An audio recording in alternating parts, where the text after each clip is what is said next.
Good morning. This is Ryan with Love the Work. Welcome to Recording Process. SWB audio 1 day late, capture not 34 registered. minutes late. Let's go. How's everybody doing? I was recording some synth bass this morning. If it makes you feel any better, it makes me feel a little bit better about the whole situation. Rude Dream. So I was recording a synth bass this morning, and it reminded me of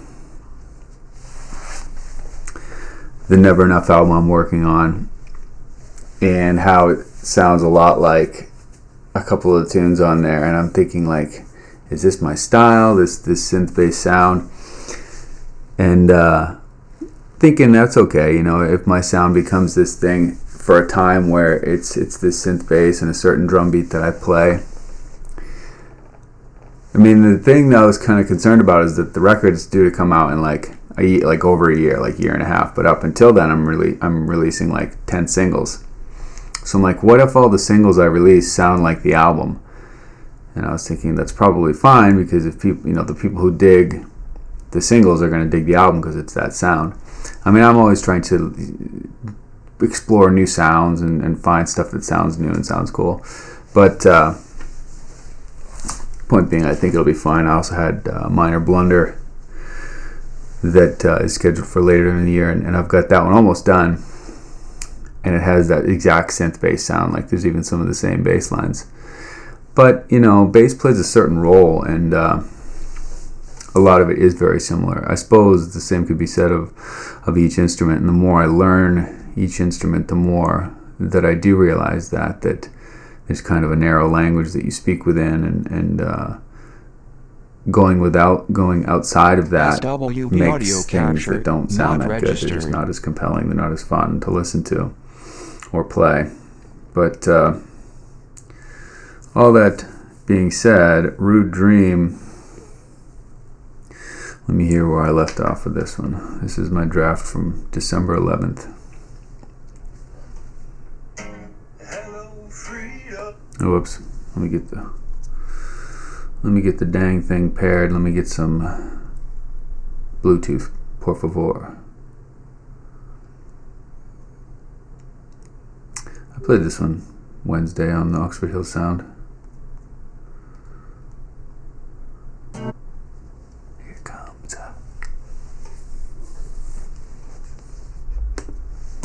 Hello, freedom. Good morning.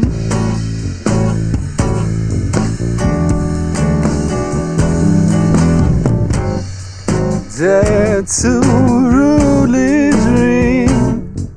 Vocals sound too loud. Ooh, those drumming worms, they get on your nerves. But what do they carry? Are those eyes? Are those mouths? Would you have my ears? Might want the tempo up too. I suppose you've got something Seems a little too to tell me.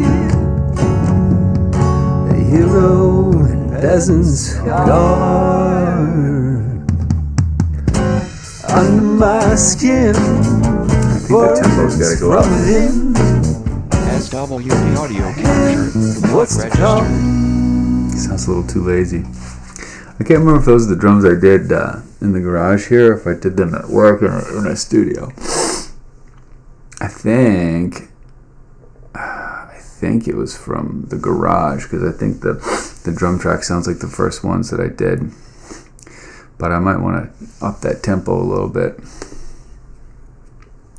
Zoo-doo-doo-doo. Here, let's have a listen to what I did this morning. By golly. Made to Care. It's gonna have to wait. Made to Wait.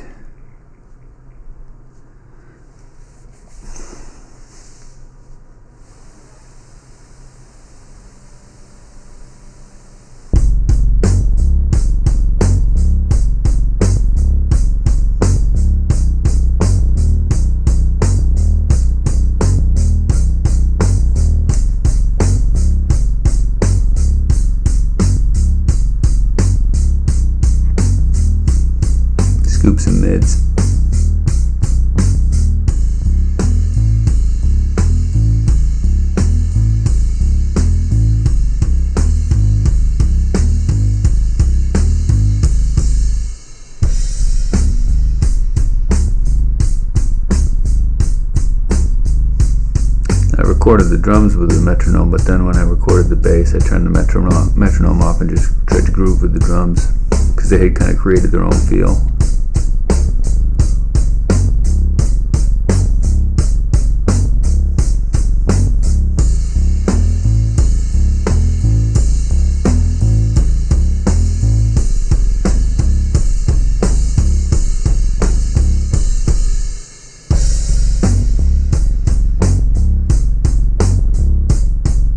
SWB audio capture, not registered.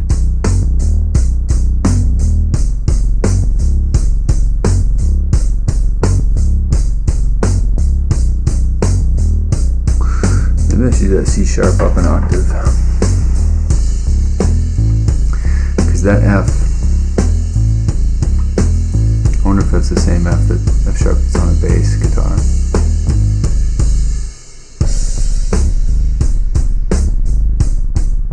That sounds low, but is it like a 5-string or is it below that? I think that's probably where it's at.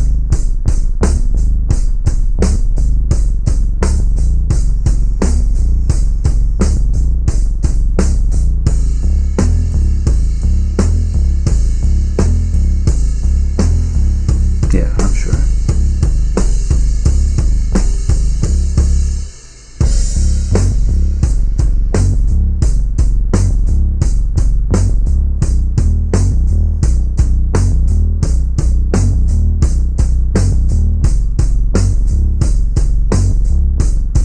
Excited to hear how Craig would mix. I'm sure he'd get that bass synth just fucking popping.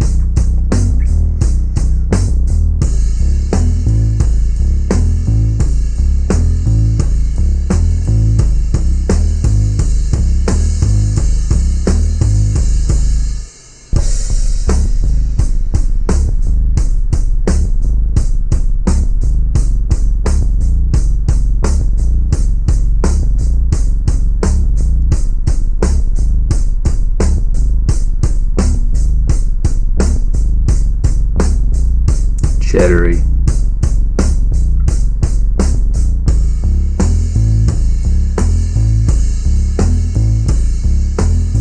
SWB audio capture, not registered. Way cheddary. Made to Care, though, is one from Rainbow Grass. Oh yeah! Oh yeah! Excuse me. Starts off with this cool flute. Almost sounds totally out of key. I can't remember what the note is. I almost think it's a flat 5 off the chord. Just blatant dissonance.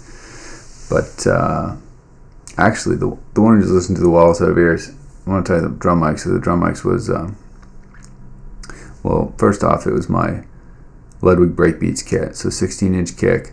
I have the Evans black hydraulic head is the batter head, and the resonant head is actually they call it vintage mash or a vintage screen, and it's like the same as having no front head. It just helps keep the drum in round, and the air just flows through. So it's just a front head, a back head, and then 5-inch Superphonic snare, 400 or 402, 400, and then the 13-inch floor tom. Although I didn't play the floor tom on that, so. But SC V kick on the kick, 57 on the snare, 81 on the hi-hats, Zildjian K-Sweet cymbals, 14-inch hats, 16, 19 crash, 23-inch ride, and then the SE8 Omni was the pair of overheads. They were like this far apart. They come with a little stereo bar, it's like a foot apart. And then at the other side of the room was my Neumann 103, which I'm talking into now. And today, my friend Rob told me to smash it, and I kind of smashed it today. So you hear it on that mix. SWB It's not audio super loud in that mix. I kind of tamed it a little bit, but you hear that crush definitely. And it was on Logic. What's this called? VCA Smashed. That was the compressor I used. I love the sound of that. It's crunchy and like dirty, especially when you really dig into it and get into that crunchy sound, smashed sound. But you know, it was like over 10. It was like 12 or 15 dB of reduction, and it's in there. You can hear it. I kind of pulled it back, so that to where I wanted it. I mean, I could hear it a lot, and then I dialed it back so that I couldn't hear it as much. And then when I recorded the bass synth, I used my Korg Minilog. It's a sound actually I got from work. One of the rental clients had some sounds stored on our Minilog, and this bass sound that he made is very basic, but I loved it so much, so I like nabbed the sound, downloaded it. When I got my Minilog, I put it on there, and now it's definitely the sound I use the most on there. I used it on Jazz Odyssey for Crossing Over, the heavy riff and edge, just a boom, boom, boom, boom, boom. Just has this fat, dark sound. It's like there's no mids to it, so it's hard to like get a hold of the sound and hear it. But there's so much sub energy.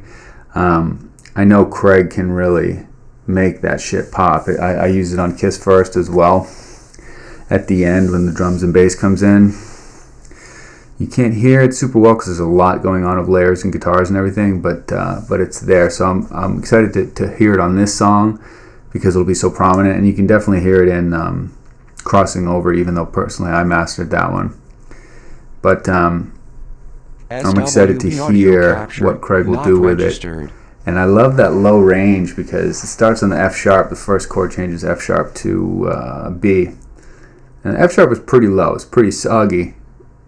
But then I go to C sharp below that, and it's just like you can't even hear it, you can't even feel it. And that, when I was jamming, I was like, it lets the kick drum come out. It kind of like is like the first repeats is like here's the bass, and then the second repeats is like here's the bass drum. You can hear the bass drum jumping out, and that's fun because the C sharp, the other chord in that is F sharp, so it goes back to that first chord. So you're hearing like and this. Like the first time it's like this and something else, and then the second time it's like and this. It's that F sharp again.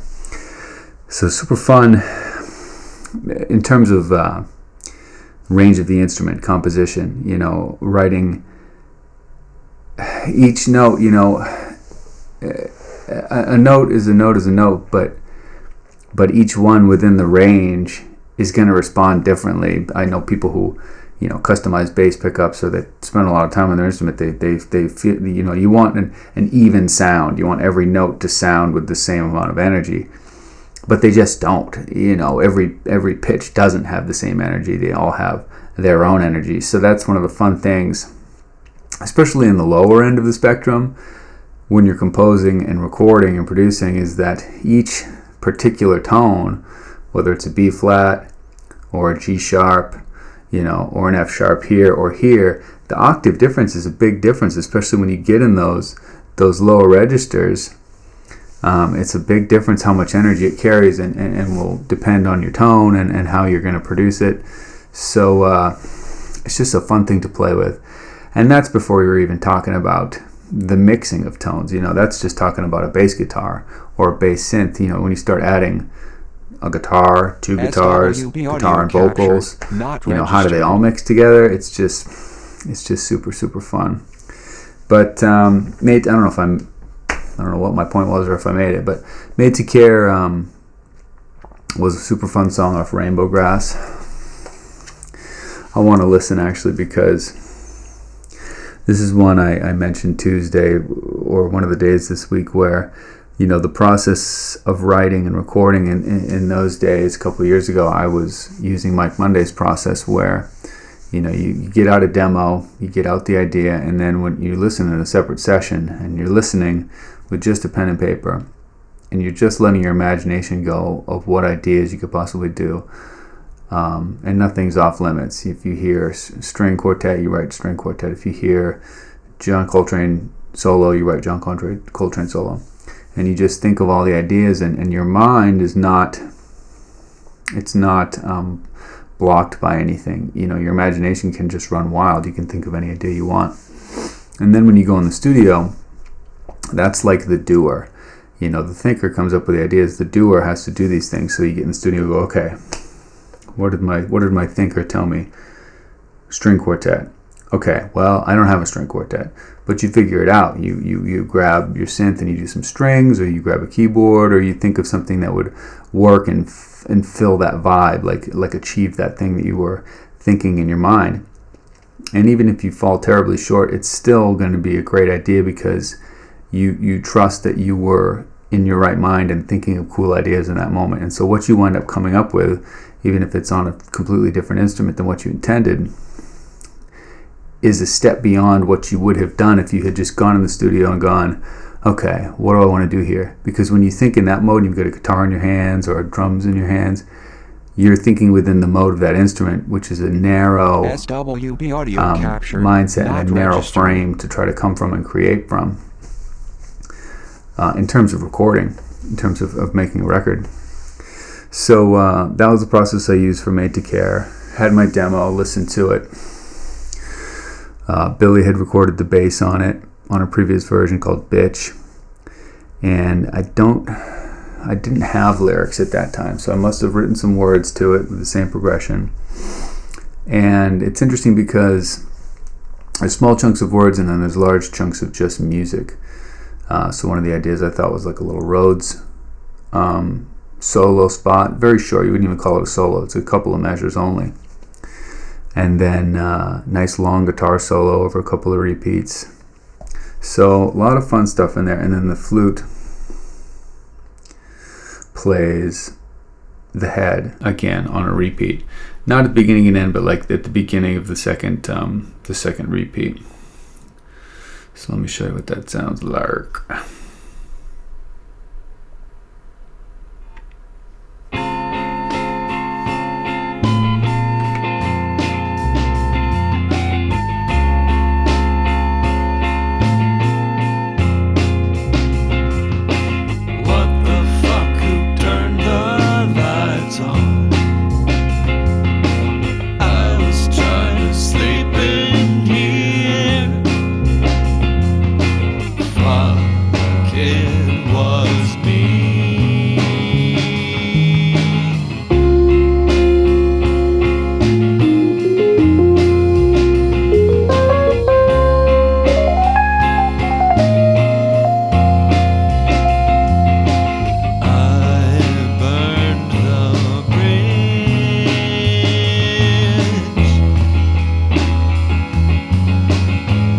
SWB audio captured, not registered. I'm having fun.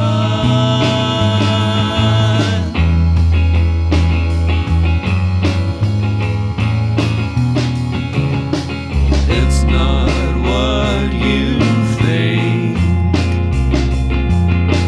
not the only one.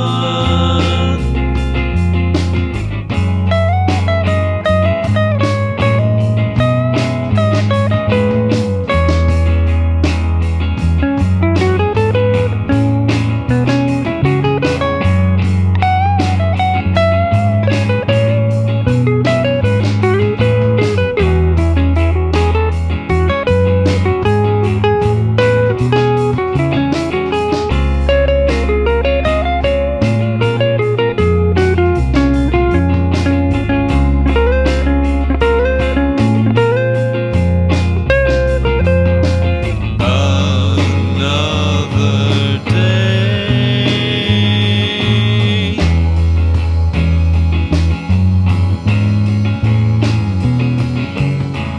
drugged and wasted,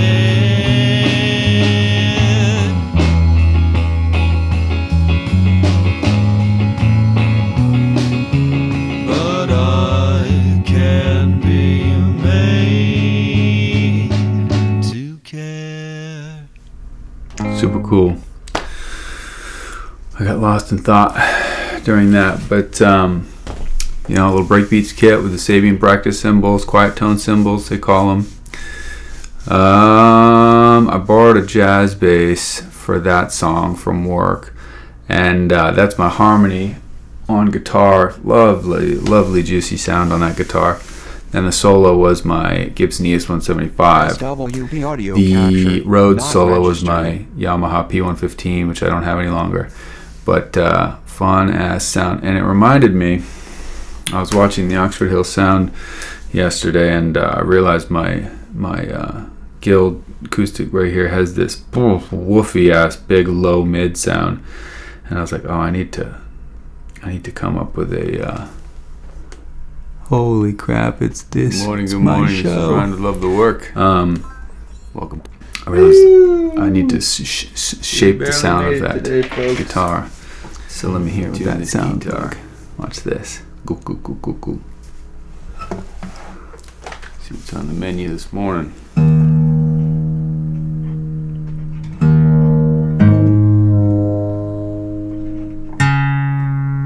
So I'm trying to shape these mids, and then next time I play the show, I'll. Blood. Oh, hell yeah. Wrong menu, actually. Or, quick to fix.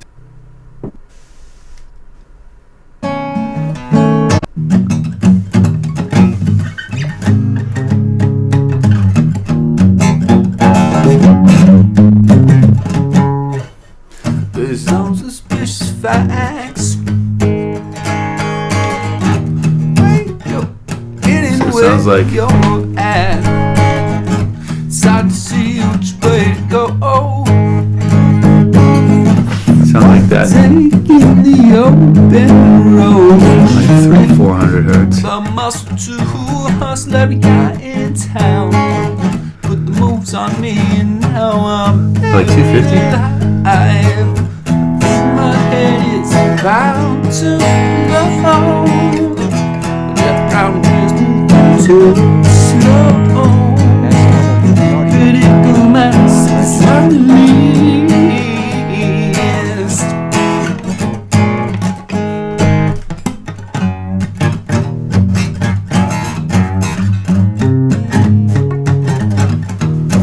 Maybe it's. I think I won the lottery. It actually sounds pretty good with low cut. I don't really know. It's all really the same. As long as you play How's that the sound? game. God calls for desperate means. I think my head is bound to know that round is moving too slow. So low cut and a little bit of 400 hertz coming out of there. Get out now. But looks like we got time for one more, my friends.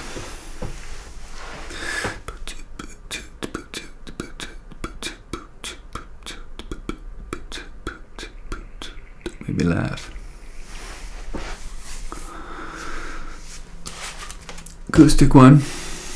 What acoustic did I record this on? Probably this. Probably that same acoustic. Probably that same Guild. No drums, no bass, because there was so much bass in the sound to begin with. But there was piano, which had a lot of bass in it, which was like the sound of my room, my bedroom at that time. No, that's my Gibson. It's the ES-175. It's like no bass in that. It was just acoustic. SWV audio captured, not registered. But there's bass in my voice. It hurts when I laugh. Interesting. You have so much power over me. I work hard to set myself free. Don't make me laugh. I'm Ryan with Love the Work. Thank you for joining me for the short version of Recording Process. Have a good day.